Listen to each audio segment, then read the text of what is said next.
हम पूछ रहल बानी, इतना सख्त पहरा होखला के बावजूद ऐसन भइल कैसे? कैसे केहू शहंशाह पे हमला करे के हिम्मत कर पौलस? का ये बा तो हर मुस्तैदी? अग्गा साहब,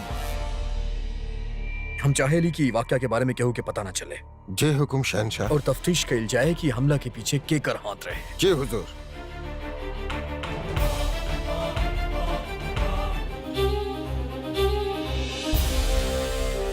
अक्का साहब, जौन बात हम आपसे करे जाता नहीं, बात सिर्फ हमने दोनों के बीच में रह के चाहिए। रघुआ यकीन कर सके शहंशाह, फरमाई। हम बहुत सोचनी और एगो सवाल हमरा जहन में आयल कि इतना बड़ फौज के बाद भी का कौनो दुश्मन हमरा ऊपर हमला करे की हिमाकत कर सकेला कि सिपाही के नजर में आए बगैर हमरा इतना करीब पहुंच सकेला? ना शहंशाह। अक्का साहब, हमके अंदेशा बा कि हमला के पीछे केहू आपन के हाथ बा। आपन नजर मुस्तैद रखी और बिना केहू के नजर में आई मालूम करी क्यों के गद्दार बा जे हमरा पे हमला कैलस। जी हुजूर। ये केहू भी समझ सकेला कि हमनी में से ही केहू गद्दार बा। सोचे और समझे में वक्त जाया करा शरीफुद्दीन। हम सोचे में ना, करे में यकीन करे नहीं। यकीन तो हमके भी नहीं हो रहा हम कि महामंगा के बेटा इतना नासमझ हो सकेला। अगर तो क्या अपन कारगुजारी पे इतना ही यकीन बा, तब तक कामयाब काहे ना भइला? हो जाए, एक न एक दिन हम कामयाब हो जाए। तू बस सोचा थी रहिया और देखिया, एक दिन तोहरा आंख के सामने हम आगरा के तख्त पर बैठा और दिल्ली हमार होखी और आगरा भी। ख्याली पुलाव पकावल बंद करा था। तुम्हारी बेवकूफी एक दिन तोहरा के तख्त ना बल्कि कैद दिलवाई। तू जानत भी पाड़ा कि तुम्हारी हरकत के नतीजा का होगी। सिपाही और मुस्तैद हो जाई हैं, चौकसी और बढ़ जाई और बादशाह पे हमला करी तो और भी मुश्किल हो जाई। आदम, खुदा के वास्ते अपन दिमाग के ठंडा रखा, सब्र से काम लिहल सीखा। तू सबर करे वाले शहंशाह ना बनेले, सजदा करके मर जालन। सबर तो के मुबारक होके। हम जलाल के खत्म करे की कोशिश जारी रखा। अधम,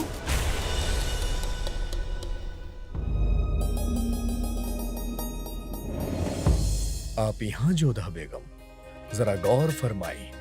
हाँ, आप गलत खेमा में आ गइल बानी। हम बिल्कुल सही स्थान पे आयल बानी।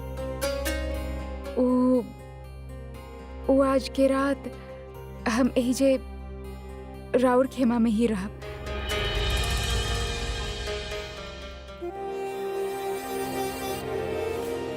वल्लाह, आज पहले बार केहू शहिंशाह के हुक्म देले बा और रवा ये हुक्म टाल भी ना सकेले। आपके मतलब? ओ अम्मी जान, ओ हमके कहनी कि वाकई अगर ये उनका हुक्म बता हम टाल भी ना सकेली, ना तो आप बुरा मान जाए बाना जोधा बेगम। खैर, हमार खेमा में हम आपके इस्तकबाल करता नहीं। हमके आपके साथ अपन खेमा बाटे में कोनो खुरेज ना। हम एजे सोजात बनी। अरे ना जोधा बेगम, अगर हमार अम्मी जान के ही पता चलल कि उनके बहू के हम बिस्तर पेश ना कहनी तो वो बहुत खफा हो जाइए। आप वहां सूझ जाइए, हम यहाँ सूझ जाएगा। जी ना, राउरी उपकार के आवश्यकता ना बा हमके। वैसे भी ई उपकार के बदले न जाने रवा का मांग बैठा हमसे। हम एजे ठीक बानी। ठीक बा, फिर सांप बिच्छू के जान पे खुदा खैर करे। हम आज उनके जान ना बचा पाई, काहे कि केहू के जान बचा के बहुत थक गइल बानी। शब्बा खैर जोधा बेगम।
दिया काहे बुझा देला? हे अम्बे माँ, अब तो इनके कहे के भी कोनो लाभ ना होगी।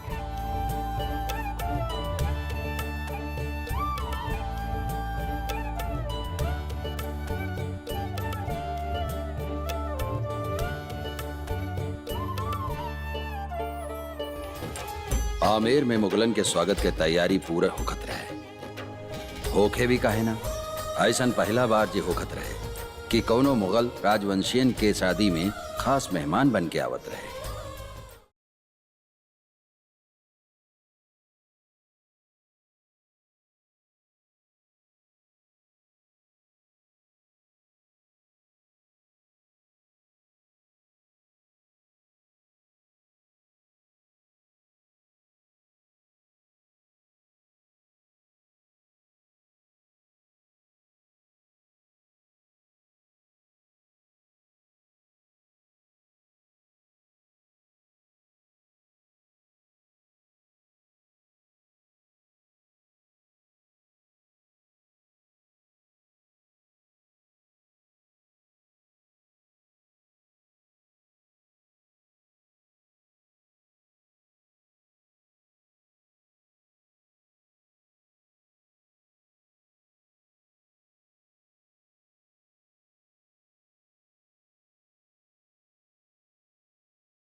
कमा कणी हुकुम, शहंशाह अपन कुटुंब के साथे पहुंच चुकल बाड़े।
जोधा,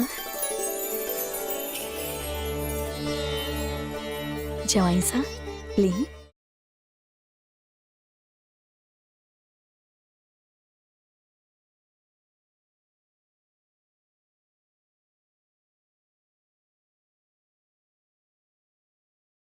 हमार बेटी और जवाई साहब पहला बार हमार देवड़ी पे पधरले बने। ये हमरा खातिर बहुत बड़ बात बा शहंशाह। आई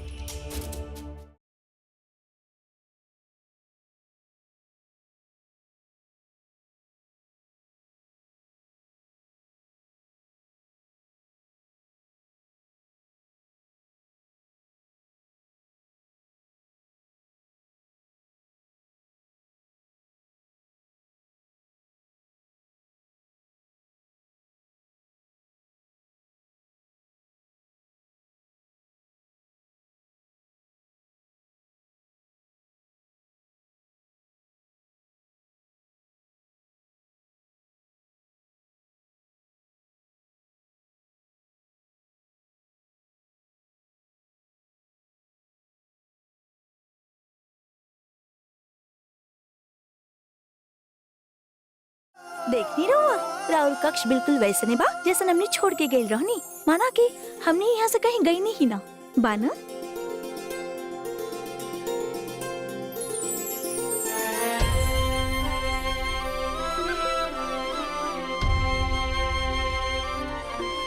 ये तो मायका के सुख हो खेला, भीतर पैर रखते ही शांति मिल जावेला, कुछ ना बदलेला वहाँ पे। तू भी तो बहुत दिन बाद आ मेरा आइल बड़ू। जा अपन घर वालन से मिला। बचपन साथ में खेल्या कूद्या। तोहार कांच के चूड़ी ना चाहिए। ई समझ ली कि हम अपन सबसे प्यारी चीज दे देनी तोरा के। कल पहिन लिहा। सुकन्या, तहार दिहल हर चीज हमरा खातिर अनमोल है। ई कांच के चूड़ी भी और तहार गुस्सा भी।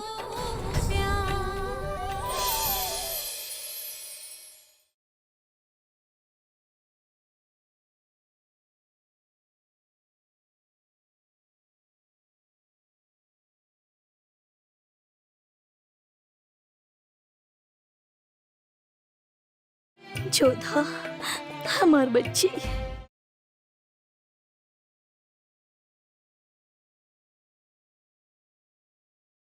हमार लाडू क्रोधित बिया ना हमसे, ऐसे दृष्टि ना मिलावत रहलो। हाँ मासा, हम रउआ से क्रोधित बानी, जेकरा पे सबसे ज्यादा विश्वास होके यदि संकट के समय उहे मुंह फेर लेवे तब बेटी के मन टूट ही जाई ना। भरल सभा में रउआ हमके अपना साथ ले जाए से मना कर देले रहलू। आगरा भी हमसे मिले बिना चल गए रहनी रउआ। ऐसन कौन से गुनाह कहले रहनी हम जेकर इतना बड़ा दंड दे रहल बानी हमरा के।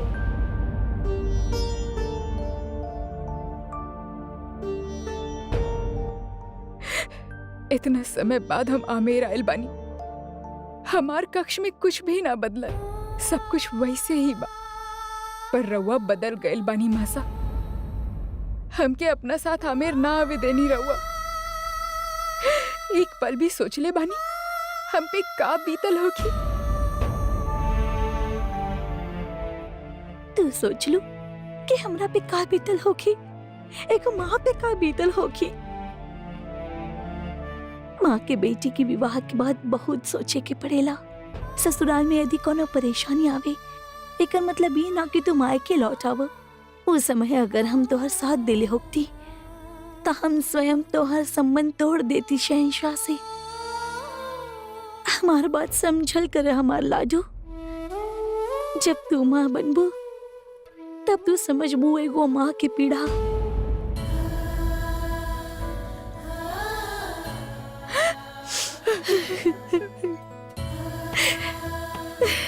हम राउर परछाई बानी मासा, और परछाई के ता अधिकार ही ना होखेला कि देह से अपन दृष्टि फेर सके।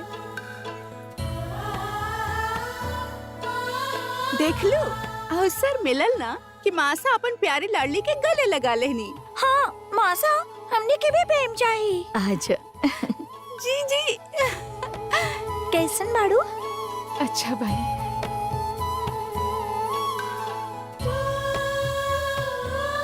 इतना बड़ हो जात रहल बाड़ू, परंतु तहर ईर्ष्या कम ना भइल हमरा खातिर। वो झगड़ा, वो हट, वो सब रउआ साथे ही चल गए रहे। और जब रउआ वापस आयल बानी ना, तो हम फिर से वो पल के जिए चाहते हैं। देख लो, जब सोचने भी तो खाली अपना बारे में। अब हमार का मासा देखी ना। जीजे, हमके भी राव जोड़ा चाहिए। हाँ, तू दोनों खातिर हम आगरा से बहुत सारा कपड़ा और गहना लेके आयल बानी। सच्ची जीजी? अब रउआ हमरा साथ चली। पहले रउआ हमके हमार भेंट दिखाई। चली। ना जीजी, पहले हमके देखेगी बा। हम दिखाइब, एक एक करके दिखाइब। ठीक बा।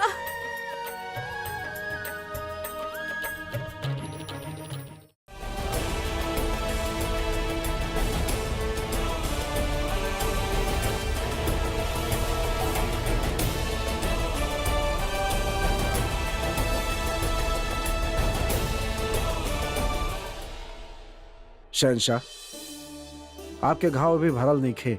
इसे राजवैद्य जी सदैव आपके सेवा में रहियन। एकर जरूरत ना पड़ी, हम दुरुस्त बानी। तो फिर भोजन के पश्चात का आप आमेर के महल के भ्रमण कैल चाहब?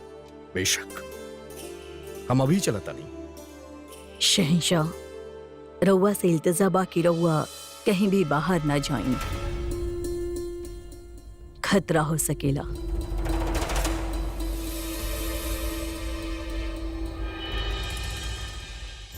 हम यहाँ पे भी रह के का करब बड़ब में। और रहल बात खतरा के, और जब ही हमरा साथे बोले तो हमके कोनो बात के खतरा नहीं के। ये बात के सबूत ही हमके जंग में दे रहे। आई।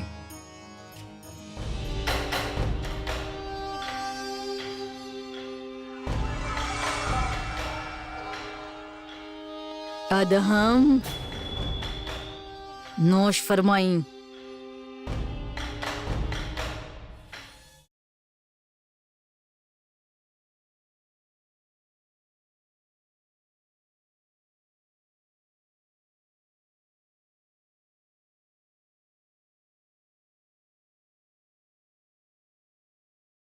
रउआ के निमंत्रण स्वीकार करे के और राउर पधारे के बहुत बहुत धन्यवाद कुंवर प्रताप। कुंवर प्रताप, रउआ मासा कैसन बानी? अच्छा बानी। सब देख रहल बानी कि कब हमार प्रदेश विदेशी आक्रांता लोगन से मुक्त होगी।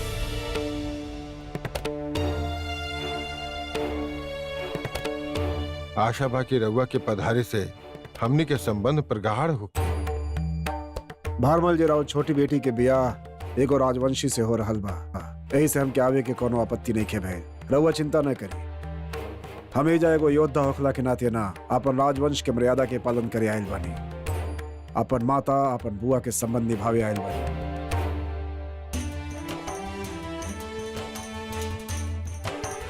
आए रउआ के अतिथि गृह तक ले चली।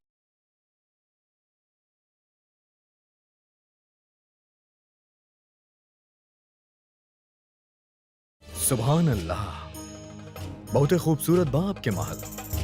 आपन निकाह के वक्त एकरा अपन नजर से तराशे के वक्त ना मिलल, लेकिन आज वो भी कमी पूरा हो गई। प्रशंसा खातिर धन्यवाद। आई। शादी अक्सर लोगन के परिवार के एक करेनी, रिश्तन के जोड़े नी, पर ई शादी कुछ अलग रहे। यहाँ कुछ ऐसन लोग मिलने वाला रहले जेकर एक ही मकसद रहे, एक दूसरा के तोड़ दे, अपना सामने झुकाए। एक के समय में इतिहास के दूगो बड़ हस्ती आमेर पधार चुकल रहनी। शहंशाह जलाल और कुंवर प्रताप और भारमल समेत आमेर के हर जिम्मेदार पदाधिकारी के डर रहे कि ये मुलाकात कहीं कोनो विवाद के कारण न बन जाए।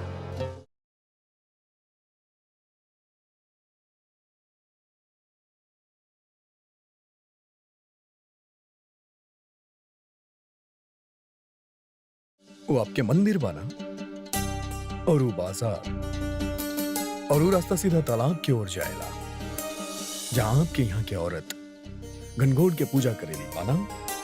बहुत पैनी दृष्टिवार और शहंशाह और अद्भुत स्मरण शक्ति भी। पैनी दृष्टि और तीक्ष्ण स्मरण शक्ति हर एक योद्धा के पास होके के चाहिए।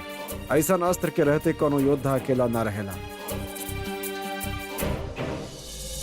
मुगलन के सैनिकन के संख्या बहुत बा, कुछ 5 सहस्त्र होखी हन।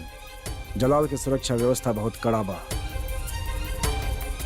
आशा व शीघ्र ही हमारो शत्रु से आमना सामना होखी। हम ओके देखे और जानल चाहता नहीं। आए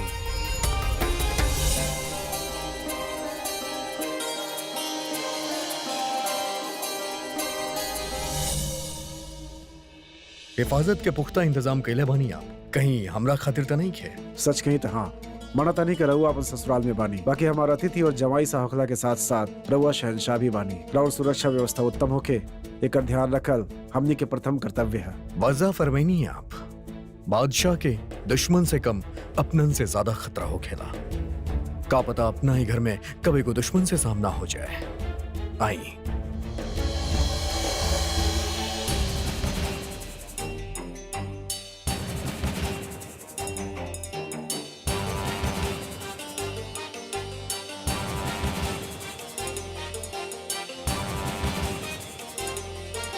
हे अम्बे मां, सामने से कुंवर प्रताप आ रहल बाड़न। कहीं शहंशाह के साथ उनका विवाद ना हो जाए।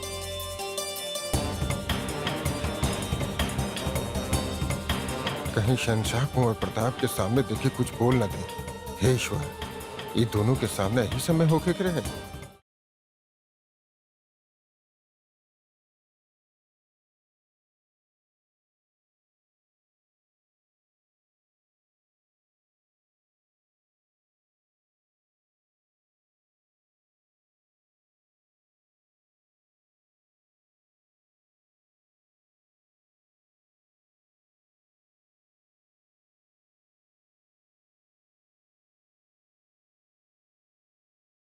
और इनकर तारीफ?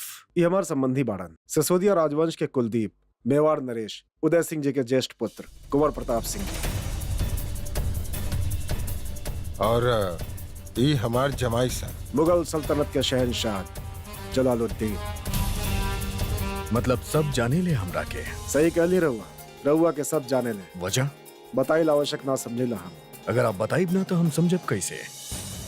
बात समझे के ना अवसर के बाद इस शुभ अवसर पर हम कोनो भी बुरा बात ना कहना चाहता नहीं। अगर बात बुरा बा तो मतलब हम बदनाम बानी। रहुआ अच्छे से जाने नहीं। एक आध के छोड़ के बाकी राजवंश में राउर छवि कैसन बा। हमरा लेके आपके दिल में का ख्यालात बा तो आपके नजर से छलकत बा। बात समय के है। हमने यहाँ विवाह के शुभ अवसर पर मिलनी है, वरना हमारा आँख के अलावा हमारा पास और बहुत कुछ बा जे बोल सकेला। हम भी यहाँ जंग करे ना आइल बानी, ना तो हमार शमशीर भी जवाब देत। लोहा हमार तलवार में भी बहुत बा।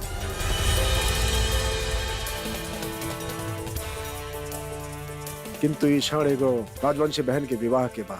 ऐसा समय में हाथ खाली आशीर्वाद देवे खातिर उठेला, तलवार के मुठ पकड़े खातिर ना। हम शत्रुता और मित्रता दोनों ही संबंध के ठीक से निभाए जानी ना। हम भी रिश्तेदारी बखूबी निभावेली, यही खातिर राजा भारमल जी की यहाँ अपन रिश्तेदारी निभावे आयल बानी। जंग खातिर ई मौका माकूल नहीं खे। अगर आप रास्ता छोड़ी तो हम आगे बढ़ जाई। रहु आयल रहनी हमार मार्ग में।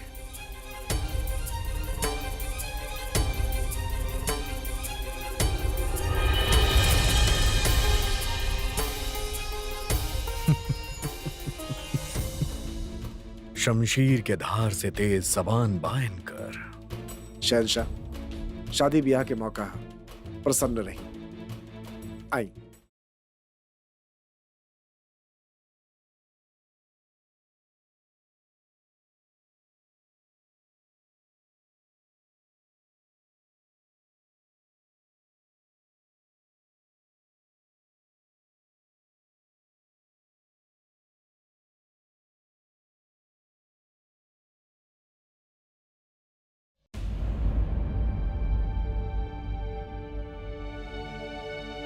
राजा सा का रहुआ कुंवर बाजेंद्र सिंह के आप भगत के लेके चिंतित बानी? ना, उनकर अगुवाई और सत्कार के लेके हमके कोनो चिंता नहीं है। बाकी चिंता है बात के बाकी सुकन्या के विवाह में कहीं कोनो विघ्न न आ जाए। शुभ शुभ बोला भारमल, शुभ शुभ बोला।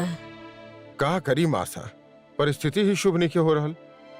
हमरा भय बाकी शहंशाह के विरोधी राजवंशी कहीं उनकरा विरुद्ध कोनो षड्यंत्र न रचे। मगर रहुआ तो कहले रानी की सुरक्षा व्यवस्था में कोनो भेद ना। मैनावती, ताला बनावे से पहले कुंजी बनावल जाला। आज तक ऐसा कोनो ढाल नहीं बनल जिकरा भेदे वाला तलवार न बनल होके। सुरक्षा व्यवस्था कितना ही कड़ा काहे ना होके, बाकी शत्रु ओकरा भेदे के कोनो न कोनो मार्ग निकाल ही लेवेला और ऐसा ही शुभ अवसर पे घात लगावल जा सकेला। कुंवर प्रताप हमारा आमंत्रण स्वीकार कर लेले बाड़े सुकन्या के विवाह खातिर। वो कुछ समय खातिर अपना बैर भुला देले बाड़े।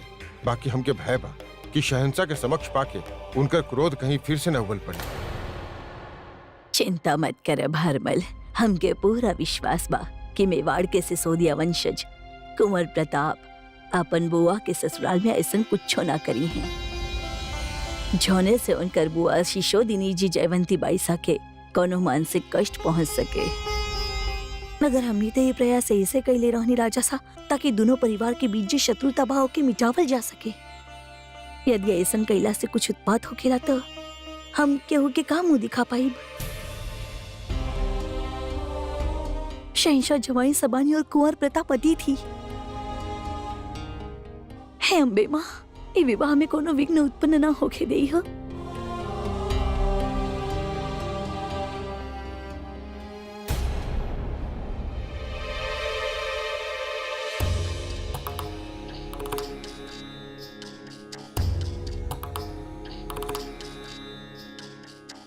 आई जोधा बेगम, तशरीफ रखी।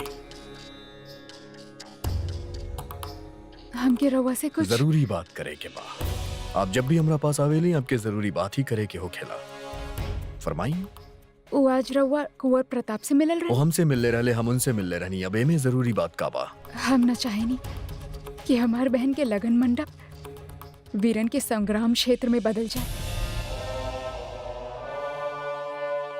चली ही बहाने आप हमके बहादुर जंगबाज तो समझनी। बापू सब बहुत चिंतित बाड़े कि रउआ और उन लोग में झगड़ा ना हो जाए। यही से हम रउआ से विनती कर रहल बानी कि रउआ उनसे झगड़ा मत करिया। तो ई बात बा, हमके एक पल खातिर लागल कि हमार बेगम के हमार फिक्र होखे लागल, पर आपके तो आपके वालिद साहब के फिक्र बा। जी, हम उनसे बहुत प्रेम करेनी। खुदा के शुक्र बा आप केहू से तो मोहब्बत करेली जोधा बेगम, केहू तो बाजे आपसे महफूज बा। खैर, हम आपसे वादा करत आनी कि कम से कम हमरा तरफ से तो कोनो पहल ना हुई, लेकिन आपके हमार शर्त माने के पड़ी। कैसन शर्त? हमार पहला शर्त, अगर उनके तरफ से हमार मजहब या हमार लोग के तरफ उंगली उठल तो हम ई वादा भुला जाएगा। स्वीकार बा, ऐसा ना होगी। और हमार दूसर शर्त, हम जब तक यहाँ आमेर बेवानी आप हर रात हमरा साथे हमार होजरे में रहब। ई कैसन शर्त था? हम इस शर्त के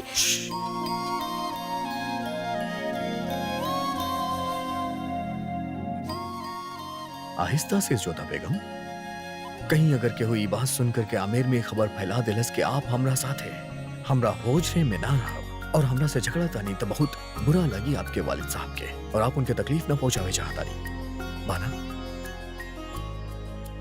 भाई, मजा आ गए। यहाँ तो आप हमसे झगड़ भी ना सकेली। तो बताएं, का आपके हमार शर्त मंजूर बा?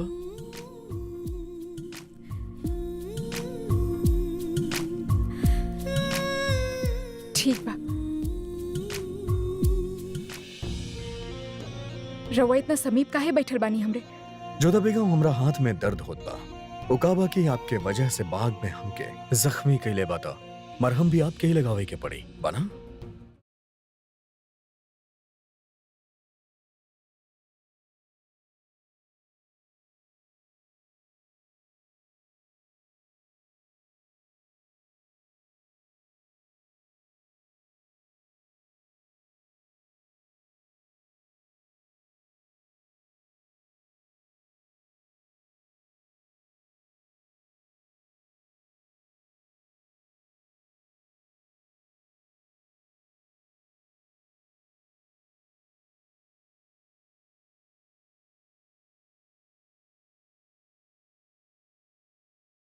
जोधा बेगम, हमरा सर में भी बहुत दर्द होत बा।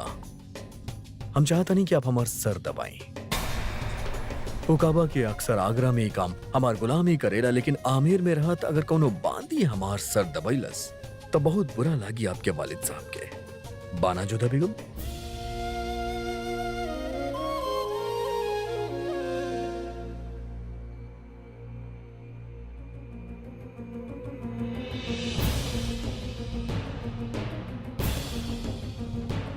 आराम से जोधा बेगम, कहीं हमार गला मत दबा दे।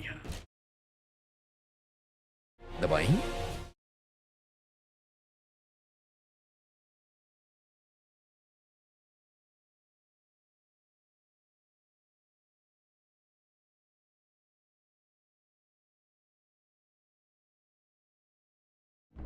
अपन जामा उतारी।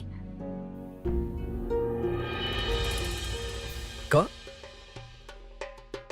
जोधा बेगम, आप शहिंशाह के इज्जत पे लेप लगाए के बा। जामा उतारी, हम आंख बंद कर ले।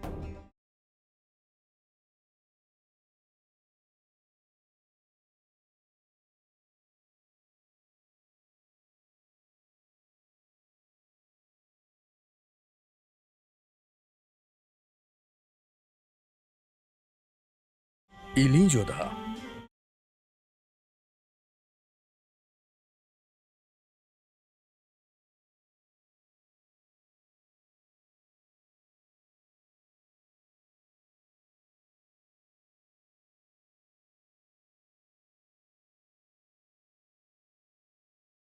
पता ना जोधा बेगम जंगल के हमरा से का पहर बा। पहले सांप, फिर बाघ और अब बाघिन।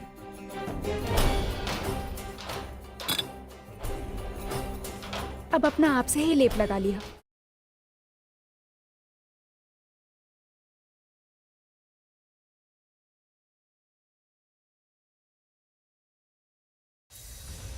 शुक्र बा खुदा के कि वो हमला करे वाला में से कोनो जिंदा ना पकड़ल गई, वरना हमनी के राज खुल जाई। जिंदा भी पकड़ल जाता तो का फर्क पड़ जात। जब हमनी उनसे मिलल रहनी, हमनी के चेहरा नकाब से ढकल रहे। वो खुदे न जानत रहले कि हमनी के असली पहचान का बा। हमनी जितना सोचले रहनी ओकरा से ज्यादा हिफाजत के इंतजाम कल गई बा शहनशाह खातिर। उनकरा पे हमला कल मुश्किल हो गई बा। कितना सारा लोग बाड़े यहाँ। शरीफुद्दीन, सिक्का के दूसरा रुख तो देखा। जितना ज्यादा लोग उतने मुश्किल हो कि जानल कि शहनशाह के साथ भयल हादसा के असली जिम्मेदार के बा। फिकर मत करा, दूसरा मौका हमने के जल्दी मिली। अधम, वैसे तो हमके तोहार दिमाग पे बिल्कुल यकीन नहीं खे, लेकिन तोहार जुनून देख के तोहार बात पे यकीन करके दिल करेला। तारीफ खातिर शुक्रिया। ख्याल रखिया, अब से अपन मकसद के बारे में यहाँ बात ना कही जाए। हमके यहाँ के लोगन पे बिल्कुल यकीन नहीं खे। चल रहल बानी। अलविदा। खुदा हाफिज।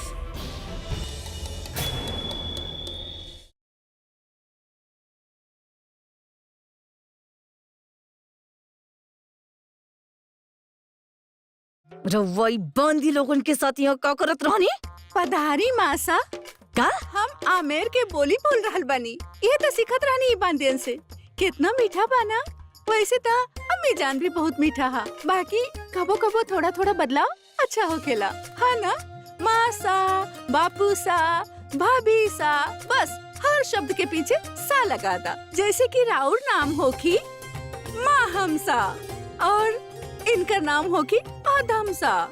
शहनशाह के नाम होखी। हमने यही जे मेहमान बन के आइल बानी जावीदार, बस से खातिर ना। ओहो, का पता कभी बस जाए के होखे तो। वैसे भी अधम सा के जैसन काम बा, वैसे कबो न कबो हमनी के महल से जरूर निकालल जाई। और रउआ कहे नाराज हो रहल बानी? रउआ के तो नाज होके के चाहिए कि इतना जल्दी हम नया बोली सीख लेनी। ए बांदियन के मुंह लगा रहल बानी रउआ। का अब हमके रउआ के सिखावे के पड़ी कि छोट ओहदा के लोगन के साथ कौन तरह से पेश आवे के चाहिए? अब छोट होके या बड़, सीखे में का बुराई बा? वैसे हम रउआ के एगो बात कही मासा, हमार मतलब है अम्मी जान, हमके ना यहाँ के लोग बहुते पसंद आ रहल बड़े। तो एगो काम करे तानी, रउआ के यही जा छोड़ के चल जातानी। रउआ के आगरा आवे की कोनो जरूरत ना बा। खुदा खैर करे, रउआ हमके वहाँ याद करके आंसू बहावे और हम यहाँ रही। इतना ना गिर सकेनी हम। या अल्लाह, हमके ई बात पे आज यकीन हो गइल बा कि हमार बेटा आदम खान की किस्मत कितना खराब बा। ओ तबा, अब देखी ना उनकर बादशाह बने के ख्वाब कैसे टूट गई। ना मुराद, अब मुंह बंद करे के का कीमत नहीं है रउआ हमसे। अब अगर एक लफ्ज भी मुंह से निकलू तो जबान खींच के हाथ में दे दे।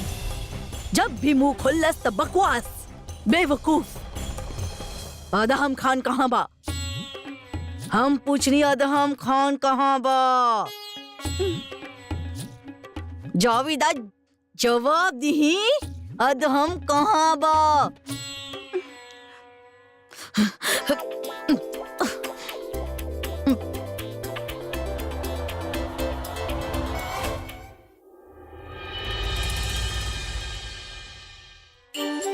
बहुत प्रसन्न दिख रहल बानी रउआ। हाँ बिल्कुल बानी। आज इतना दिन बाद देवी माँ के दर्शन जे करब हम आमेर में।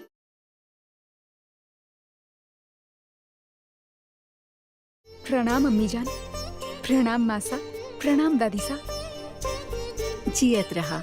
आज सुबह से देखनी ना तो के। वो कहा न कि सवेरे हम देर तक सुबत रहनी। ओ रात्रि के जल्दी से नींद ना आ पायल रहे, यही से सवेरे उठे में देर हो गए।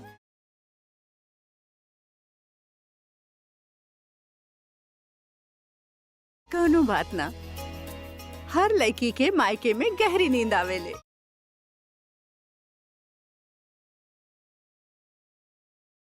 अस्सलाम वालेकुम अम्मी जान, रानी साहिबा, दादी सा। अरे जोधा, तो देवी माँ के मंदिर दर्शन करे जा रहल बाड़ू ना, तो जमाई सा के भी अपना साथ ले जाओ। वो भी दर्शन कर ली है। देवी माँ तू दोनों के दीर्घायु करें। हम, परंतु दादी सा शहंशाह, हमारा अर्थ बा उनकर धर्म। शायद उनके वहाँ जाए ठीक ना लगे ना। कहीं जोधा बेगम, जब आप एगो राजवंश होके के बावजूद हमरा साथे अजमेर शरीफ जा सकेली, तो हमके एगो मुगल होके के बावजूद आपके साथ जाए में कोनो एतराज नहीं है। शहंशाह मंदिर जही थंगा सिंह से कहा कि प्रबंध कर देवें।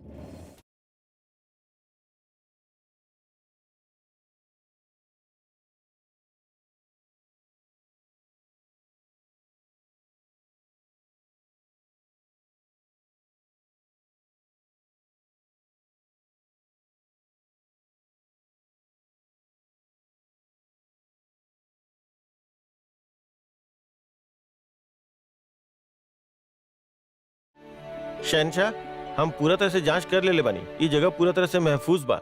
रउआ बेझिझक अंदर जा सके नी। रउआ के लागत आ कि ऐसा स्थान पे रउआ पे संकट आ सकेला। बेशक ना, जब आप साथ होके तो हमके क्यों और चीज से खतरा कैसे हो सकेला।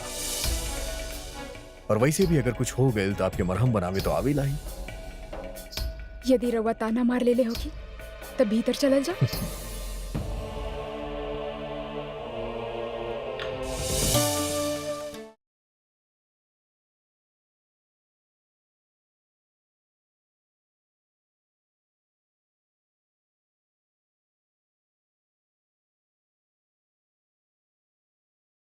रुकी शहंशाह, रउआ मंदिर में तलवार लेके ना जा सकब। पर हम तो अपन शमशीर हर जगह अपना साथ लेके जाएली। काहे? जब रउआ अजमेर शरीफ प्रार्थना करे गए रहले, वहाँ पे भी तो तलवार बाहर छोड़ के गए रहले ना। और इहो देवी माँ के पवित्र पूजा स्थल बा। और वैसे भी पूजा स्थल में चिंता छोड़ के जाए हो खेले। वही जे सुरक्षा ईश्वर स्वयं करेले। अदगा साहब,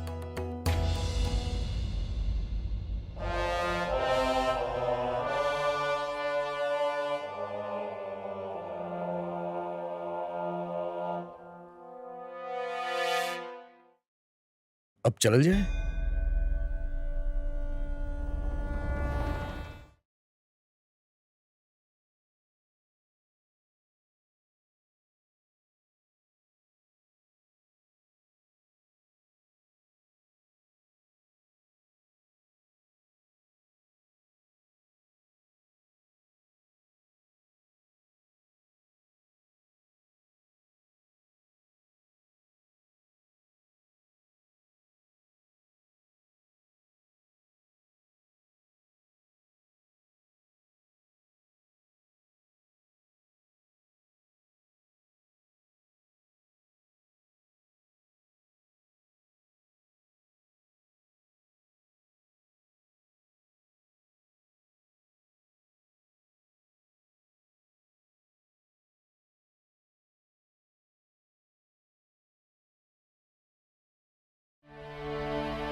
तो अब क्या करे के बाद जोधा बेगम, बता दी।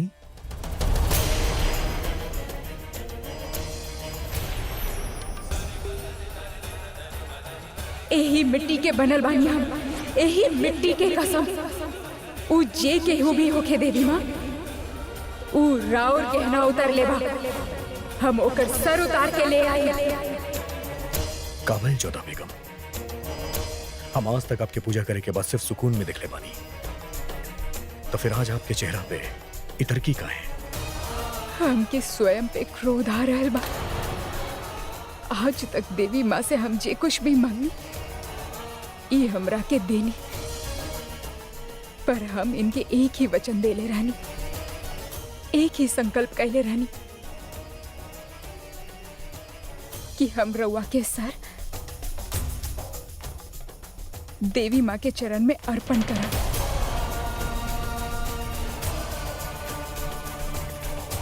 परंतु हमार दुर्भाग्य देखी,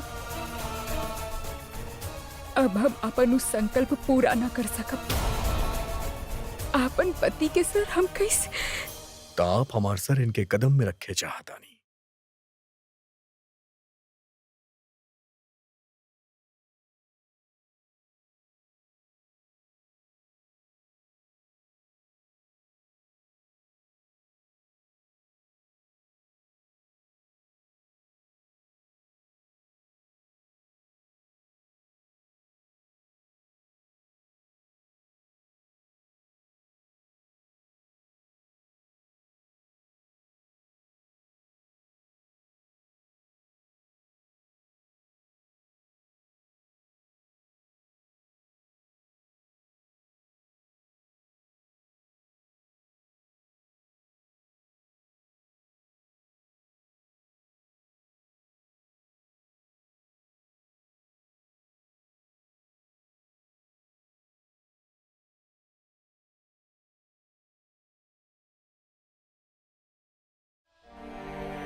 केहू के कदम में सर रखे खातिर सर कटावे के जरूरत ना हो खेला जोधा बेगम। सर झुकाइल ही काफी हो खेला।